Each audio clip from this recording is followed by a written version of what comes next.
Hey guys, it's Sarah. Welcome to Books for Tea. Today is the official start for a seasonal series, our first round of the readathon. And of course, in my tradition, my TBR is very late. I didn't think that I would continue that tradition, even with my own readathon, but apparently I do. If you don't know, seasonal series is a readathon that's gonna be 3 months long. And then it's gonna start again, so basically we're gonna have a whole year of readaphoning. I'm doing this with 3 other great co-hosts, and my announcement video will be linked down below, so definitely make sure to check that out. But basically the readathon is all about reading series, and it's also themed around the yearly seasons. So for me, I'm gonna be doing a spring readathon, and I'm gonna be using this spring bingo board.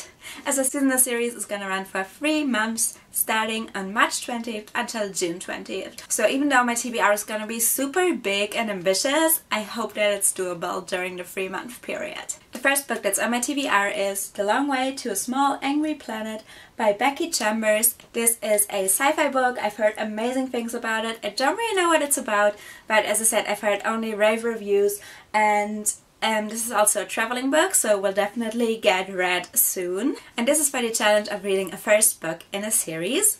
The next book I want to read is Do Not Disturb by A.R. Tor. This is the sequel to The Girl in 6E, which I really liked. It's a murder mystery, and it's also about a girl who's a cam girl, so it has a lot of sexy times in here, and I really liked the first book, so I'm excited to read this one. And this is for the challenge of read a book with green on the cover. And it's also a traveling book, which is why I need to read it really soon anyway. The next book that's on my TBR is The Crowns of Crosswell by D.E. Knight. I'm pretty sure this has been on several TBRs already, and I just haven't gotten around to it yet, but the sequel is coming out soon, and I did get this one for review, so I really want to read it. However, now this still counts for the challenge of reading a book where only the first book of the series is out, and also for read a book with pink on the cover.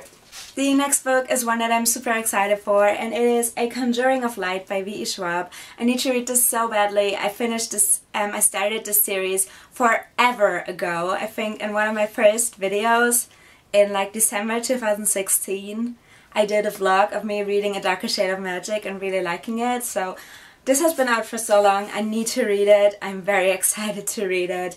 And this counts for the challenge of read a book with character growth, because knowing V.E. Schwab, there's gonna be more amazing character growth in this book as well.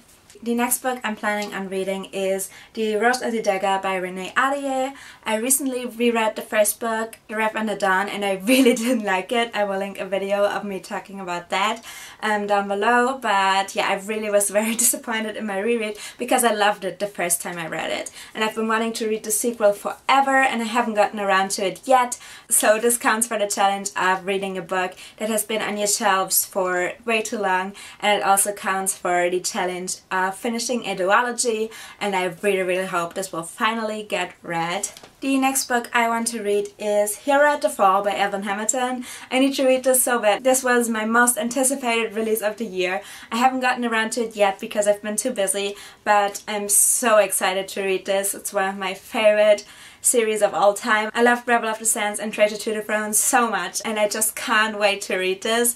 I'm so excited. And I think I'm gonna count this for read a book that includes an animal, because the other 2 books have always included some kinds of animals, so I'm sure there's gonna be animals in here as well.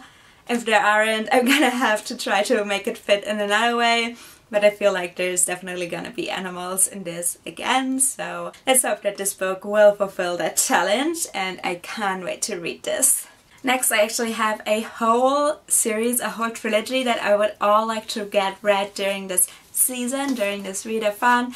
And the first one is Illuminae by Amy Kaufman and Jay Kristoff, and I have read this before. It was one of my favorite books of 2016, but I really want to reread this, and I also want to listen to the audiobook of this while reading it, because I've heard that these audiobooks are amazing, and I'm reading this one for the challenge of reading a book where a sequel comes out in 2018. Then obviously I'm also reading Gemina, which is the second book in the series. I've also read this before. I've actually have a spoiler-free book review of this, so I will link that as well.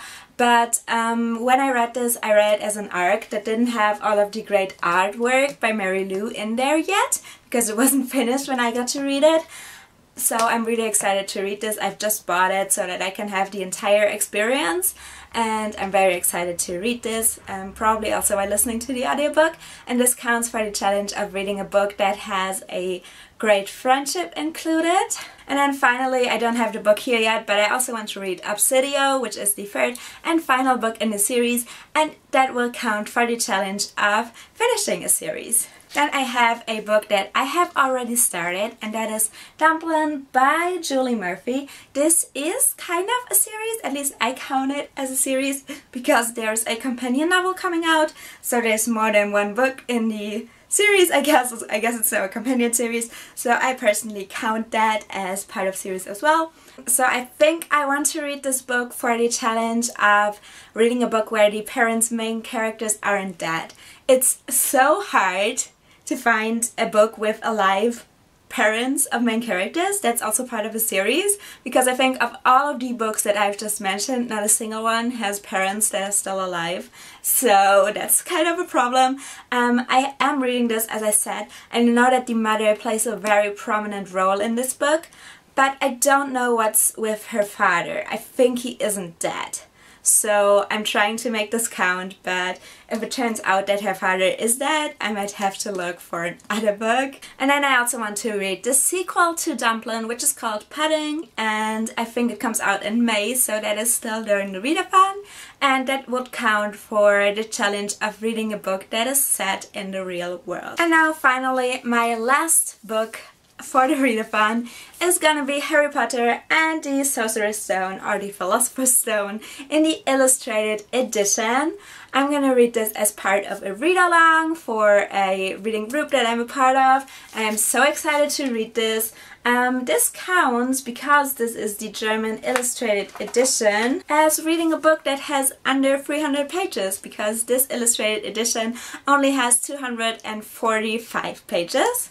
So that's pretty cool, and it also counts for reading a middle grade series and for reading a book that is partly set in spring, because Harry Potter is literally set during all of the seasons. So just so you know, you can technically read Harry Potter during every single season and always tick off the square that says set during the season, because Harry Potter is set during a whole year, so it's also partly set in spring, which is very convenient for this readathon. And I think those were 12 books just now, so that's a lot.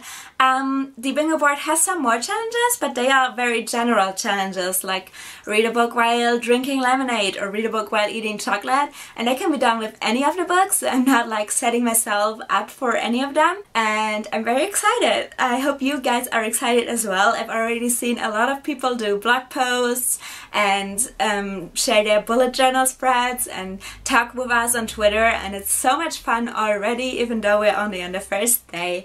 And I hope that some of you will still join, because this readathon is so long that there's like absolutely no pressure to do this from the beginning. You could join in even a month or two and still like do the readathon with us, so definitely don't feel like it's too late to join. You have so much time left, literally.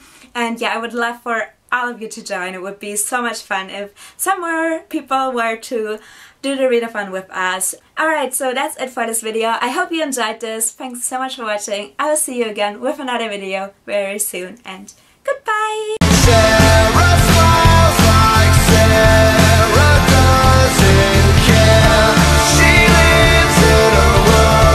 So